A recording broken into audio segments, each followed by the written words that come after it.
Hi, my name is Karen Sawyer, and I studied abroad in Copenhagen, Denmark with the DIS program. In my travel experiences with DIS and other trips, I quickly learned that travel does not always go as planned. At the end of my spring break trip, my friends and I were trying to get to Berlin. We flew into Brussels from Dublin, planning to stay in Brussels for about 7 hours, and then take an overnight train to Berlin on the Euro. The Euro is a great way to see Europe, but it's time-consuming, so we needed to plan really well.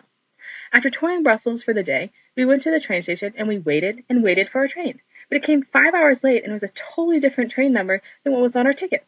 But the station employees told us to take this train. When the train reached its final stop, we discovered that we were riding the wrong train. After freaking out for a moment, we followed the crowd towards a mob of angry Germans, not even kidding, who were yelling at the train officials for causing us to end up in the middle of nowhere Germany. The conclusion, after about 30 minutes of yelling, was the company paid for everyone to get to the next destination by taxi.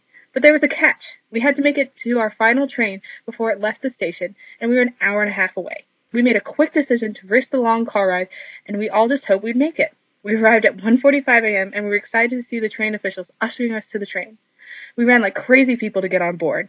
We only got about 3 hours sleep before arriving in Germany, but we didn't care. We were just happy to be in Berlin and not lost.